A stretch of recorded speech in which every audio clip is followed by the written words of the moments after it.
Hi guys, welcome to the Career Sprints YouTube channel. My name is Rohit and we like to make videos that help you with your professional development and continuous learning. Now in this video, I want to talk about 5 terms that you must know for your PMP certification exam. These terms are being tested in the exam and knowing them are going to be very useful.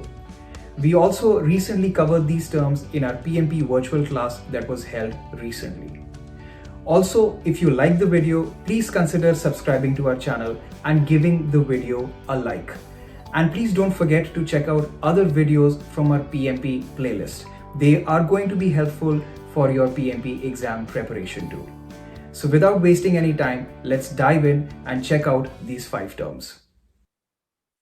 Okay, let's talk about these terms. So like I was saying, you will get drag and drop questions don't quote me on this, right? Don't tell anyone that I said this to you, but I feel that, this is a question that's coming a lot and you should kind of be aware of this. So these are actually questions related to how people behave in different types of, scheduling related situations, right? Whenever it comes to project delivery, this is one of the ways that people kind of behave. So let's go through each one of them. First one is called sandbagging.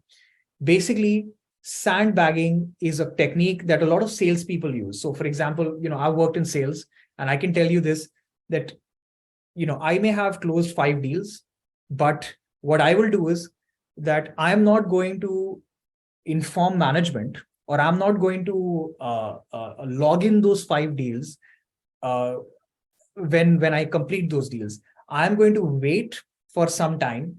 And I'm going to wait for an opportunity when there is a higher incentive or when I can, put myself in a good position in the eyes of management. That is when I'm going to release my deals, right? Or I'm going to tell them that I have accomplished these deals. So basically, what I'm doing is that I'm holding work that has been completed until the due date arrives. So although I can release the deal today, right? But I know that today is not the due date. I know that the due date could be maybe after 10 days or after 15 days. And I'm going to release my deal on the last day, or I'm going to release it at a later point in time, maybe closer to the due date. So I'm deliberately holding back, just so that I can show myself in a good light to management, right? So it says in project management, sandbagging refers to the practice of holding completed work until the true due date arrives. So that is the meaning of sandbagging. Next is Parkinson's law. So it says this occurs when an activity is completed before the deadline, but the resources are still improving the work until the due date has reached. People say things like, we need to fill the agenda. So basically what they mean by Parkinson's law is that work fills the available time. So technically what's happening here is, so let's say if I've been given 10 days to complete a piece of work, right?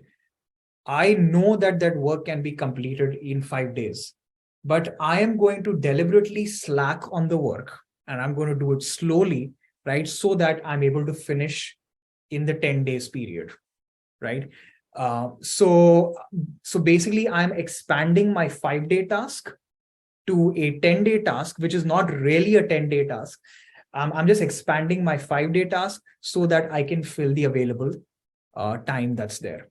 Now in this, what would happen is that, many people, what they would typically do is that they would either do some gold plating or they would slack on the work, so that they can just expand the time.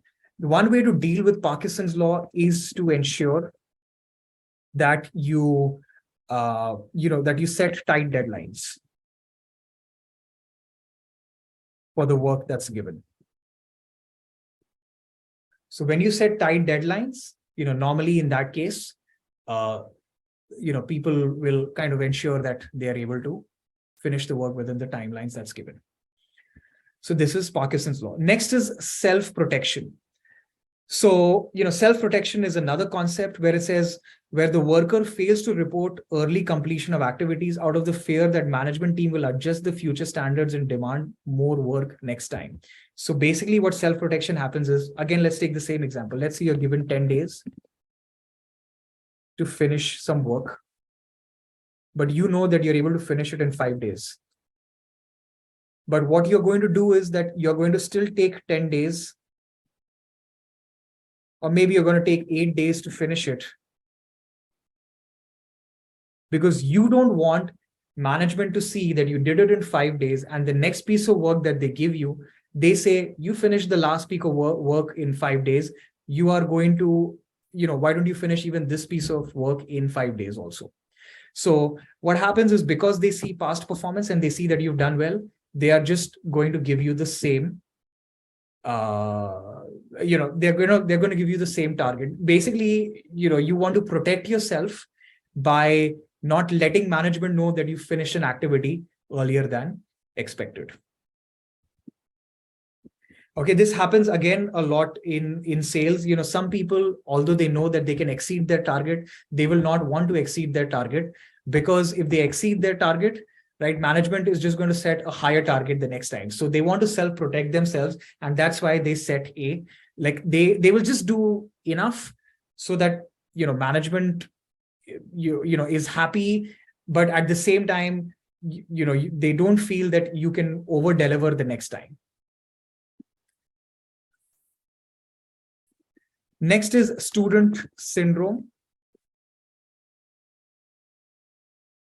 Right, this is very common, and all of us are, I think, have done this in our lives. This is when you start studying just a day before the exam. So basically, even if you had 10 days to do that work, right, you start doing the work on the 9th day. Right, so you're basically doing things at the last possible start time. Right, so you're basically, like, if you're using a network diagram in a project, you're starting work when there is late start. So you're kind of starting work on the late start. So there is an early start and there is a late start. So normally what happens is, when you start something on the late start, what would typically happen is that if that activity gets delayed, the entire project would get delayed, or that entire path is going to get delayed. So this is generally not a good strategy. And if you're given 10 days to start something, you should start on time so that you're able to finish on time. You don't want to start at the last moment. Then you have dropped baton. Right, drop baton is basically when there is poor coordination amongst team members. So if you see, it says this refers to the impact of poor coordination. It says if an activity is completed early and the resources for the next dependent activity is not ready, the time gained by completing the activity early is lost. So what happens is, like, think of a relay race. In a relay race, when you hand over the baton to the other person, and if the other person drops the baton, basically your team gets disqualified, right? So even here, even if I'm able to finish work early, but if the work that I have finished is an input to your work, and you're going to use my work to start your work, but if you're not prepared and I finish my work early and I hand it over to you, it is still going to be useless because you're not ready to start. So that is the meaning of dropped baton. So although I gave you the baton early, you did not take the baton and you didn't run with it at the time you were supposed to run with it. So this is the meaning of dropped baton. So just understand, the differences between these terms, especially, when it comes to Parkinson's law. Remember that Parkinson's law is about expanding the work to fill the available time, whereas student syndrome is about starting work at the last moment. So for example, I can have a student syndrome type of behavior inside of Parkinson's law. What I mean to say is that, I may have been given 10 days and I what I may do is that I may give an impression to you that I am working for all those 10 days, but in reality, I'm only starting the work on day 9, right? And then I'm finishing on day 10. So this is the difference between, so this is a critical difference. Read about this multiple times if you have to, solve some questions on it. And this would be very, very helpful for you for your PMP exam. Hey guys, thanks for watching the video. If you enjoyed this video, please consider subscribing to our channel and giving this video a like. And please don't forget to check out other PMP exam prep videos from our playlist. They are going to be extremely useful for your exam preparation as well. All the best.